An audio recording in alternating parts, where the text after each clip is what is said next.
الله لا حول ولا قوة إلا بالله العلي العظيم. حسبنا الله ونعم الوكيل، نعم المولى ونعم النصير. أعوذ بالله من الشيطان اللعين الرجيم. بسم الله الرحمن الرحيم. الحمد لله رب العالمين بارئ الخلائق أجمعين، والصلاة والسلام على سيد الأنبياء والمرسلين وعلى آله الطيبين الطاهرين المعصومين الغر الميامين المنتجبين المكرمين المظلومين الذين قال الله تبارك وتعالى في شأنهم: إنما يريد الله ليذهب عنكم الرجس أهل البيت ويطهركم تطهيرا. اللهم صل على محمد وعلى محمد. ورحمة الله على محبيهم ومواليهم وشيعتهم أجمعين، ولعنة الدائمة على أعدائهم ملعونين. أما بعد، فقد قال الإمام عليه السلام: بنا فتح الله وبنا ختم. ومحمد وآل محمد صلوات.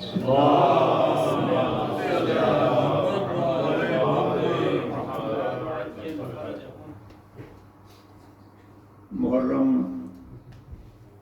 1445 کی پہلی مجلس آپ عزیزان کو ساتھ آفرین کہتا ہوں کہ جو سال بھر ان ایام کا انتظار کرتے ہیں، دعا ہے کریم اس ذکر کا صدقہ حاضرین، غائبین اور عاشقان سید الشہداء جہاں کہیں بھی جس انداز میں بھی صف عذاب چھائے ہوئے ہیں، پروردگار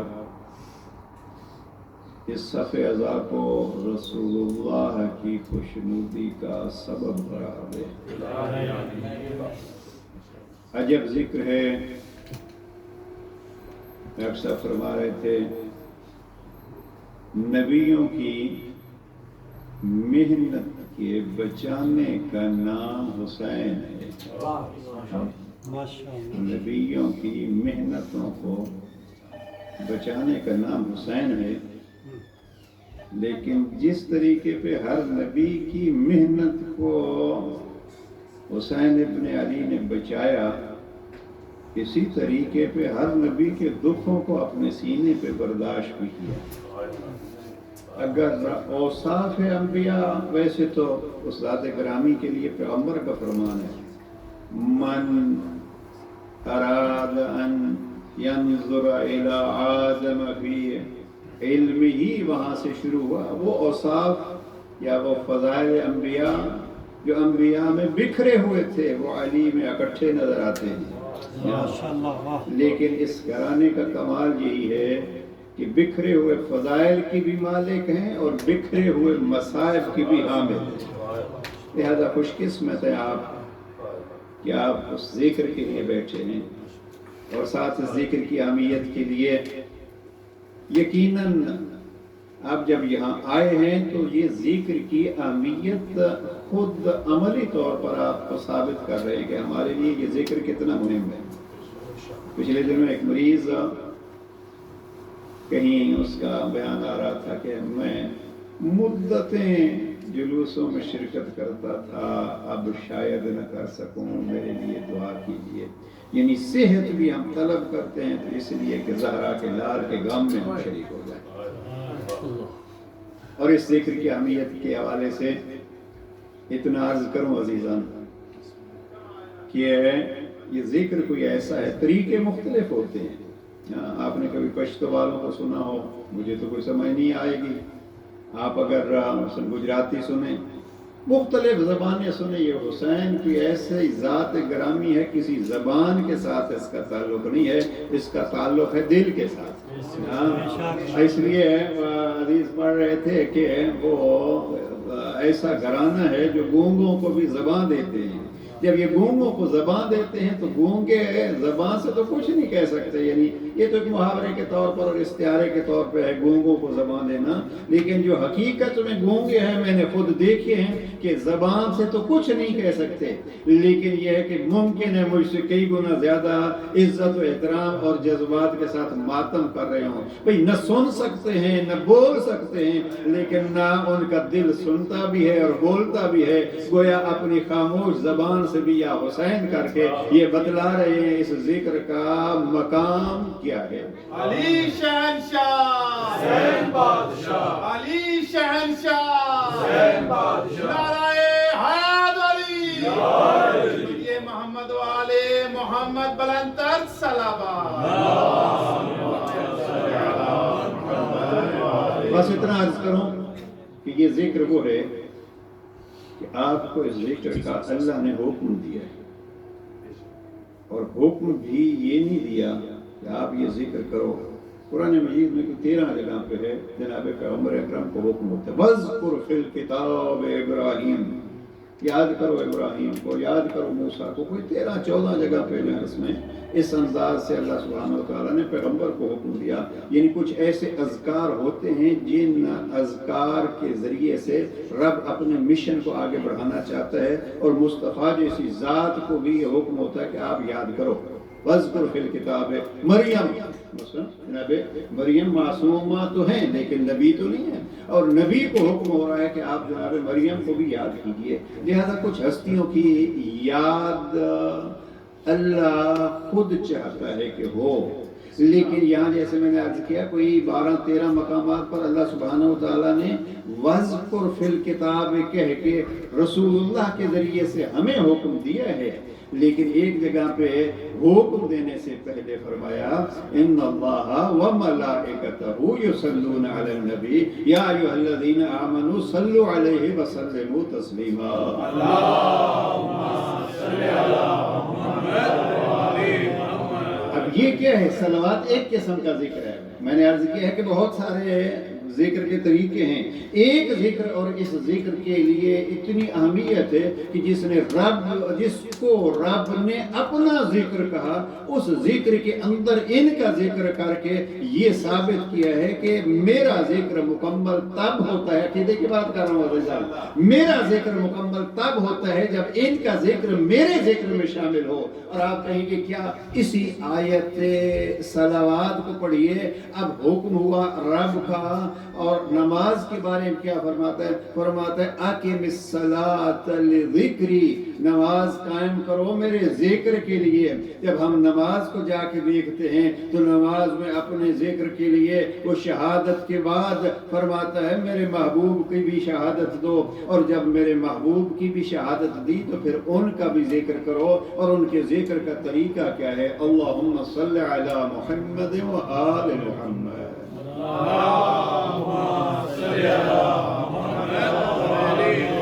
مقدمہ اتنا طولانی نہیں کرنا چاہتا تھا، بہرحال ہو گیا، اور آج میری درخواست یہ ہے کہ definitely you will youth, those they are not able to understand Urdu, they will try to learn something from Dr. Sahab, and I was listening that Dr. Sahab was asking some question from you. So this is not a question, but this is a request today that if you can learn today properly this ayah salawat, in which part of Holy Quran do we have this words of Quran? Inna Allah wa malaikatahu yusalluna ala an-nabi ya ayyuhalladhina amanu sallu alayhi wa sallimu taslima। Allahumma salli ala Muhammad। So this is like a homework for you that you try to this. I don't want to tell this reference or of this ayah where this ayah is, ask from your parent, and if they don't tell you tomorrow, ask from me, so I will tell you. So salawat pad lijiye Muhammad। یہ تھوڑی تھوڑی چیزیں اپنے بچوں کو اگر ہم یاد کرائیں تو انشاءاللہ ہماری مجالس میں ایک نیا پہلو سامنے آئے گا۔ میرا تقریباً یہ 8واں سال بعد آپ کے ہاں محرم کے عشرے کے لیے حاضری ہوئی ہے. چند بار انتظامیہ نے فرمائش کی لیکن پورے نہ اتر سکے. میں نے 2015 میں یہاں عشرہ پڑھا تھا اور درمیان میں آتے رہے لیکن عشرے کے لیے. اور آپ کو میری طبیعت سے آگاہی ہے اور مجھے آپ کی طبیعتوں سے. اگر آپ کو یاد ہو تو 2015 کے عشرے میں ہم نے جناب سید الشہداء کا ایک فرمان عنوان قرار دیا تھا کہ جب مکہ سے امام نکل رہے تھے تو امام نے ایک خطبہ دیا تھا 7 ذی الحجہ کو. اور اس خطبے کا ایک عنوان زیادہ گفتگو ہماری ہوئی تھی. امام نے فرمایا تھا کہ جو اللہ سے ملاقات چاہتا ہے فَلْيَرْحَلْ مَعَنَا، وہ مجھ حسین کے ساتھ ہو جائے، میں کربلا جا رہا ہوں. یعنی کربلا کا مقصد کیا ہے؟ ملاقات الہی. اس دفعہ جو چونکہ کوشش ہی ہوتی ہے کئی سالوں سے میری کہ ہم امام کے ایک فرمان کو لے کے ایام امام میں لے کے چلیں تو 2 چیزیں ہوں گی. ایک تو امام کی ان مقاصد کو بھی ہم سمجھ سکیں گے، امام کا کوئی فرمان بھی یاد ہو جائے گا اور ہماری یہ حسرتیں بھی پوری ہو جائیں گی. اب اس سال کے لیے جو انتخاب کیا ہے، البتہ اس سال میں ایک جملے پہ نہیں ٹھہروں گا. ابتدائی طور پر وہ جملہ مد نظر ہوگا جو جناب سید الشہداء نے سب سے پہلے جب یزید کی بیعت مانگی گئی تو امام نے جو چند جملات کہے تھے ان میں سے ایک جملہ ہمارے مد نظر رہے گا. ضمناً باتیں دوسرے فرامین کی بھی ہوں گی اور وہ جملہ امام کا یہ ہے کہ بنا فتح اللہ و بنا ختم. اللہ نے ہم سے ابتدا کی اور اللہ ہم پہ ختم کرے گا. یا یوں ہے کہ اللہ کی باتیں ہم سے ہی شروع ہوتی ہیں اور ہم پر ہی ختم ہوتی ہیں. یہ وہ فرمان امام ہے جو بڑے مخصوص انداز کا فرمان ہے. رجب کے نصف میں حاکم شام اس دنیا سے جاتا ہے اور پھر فوری طور پر امام حسین علیہ السلام سے بیعت طلب کی جاتی ہے. امام حسین علیہ السلام ولید کے اس دربار میں رات کو آتے ہیں. مروان ابن حکم بھی وہاں موجود ہے. وہاں امام نے اپنا تعارف کرایا. جو مجالس میں ابحاث کو ساتھ لے کے چلتے ہیں اور محنتوں کو سمجھتے ہیں ان کی توجہ یہاں سے مبذول کرانا چاہتا ہوں کہ جب ولید کے دربار میں بلایا گیا اور مروان بھی وہاں موجود ہے، یہاں امام نے اپنا ایک تعارف کرایا اور یہی تعارف حسین ابن علی یا تعارف اہل بیت ہمارا موضوع ہوگا کہ اہل بیت نے اپنے تعارف کو ایک اہمیت دی. گویا محسوس یہ ہوتا ہے آل محمد کی معرفت بھی مقاصد آل محمد میں سے ایک مقصد ہے. یہ موضوع ذہن میں رہے. جملات آپ کے سنے سنائے ہیں، یقیناً یہ بھی یاد کر لیجئے. بیعت طلب کی گئی، امام نے انکار کیا اور یہ انکار سبب بنا پہلا قدم یہ کہ امام نے مدینہ چھوڑنا پڑا اور 28 رجب کو امام مدینہ چھوڑتے ہیں. لیکن اس گفتگو میں امام نے پہلا لفظ استعمال کیا ایھا الامیر انا نحن اہل بیت النبوہ. اے امیر، ہم اہل بیت نبوت ہیں. ومعدن الرسالہ، اور ہم رسالت کے معدن ارکان ہیں. مختلف الملائکہ، ملائکہ کے آنے جانے کی جگہ ہیں.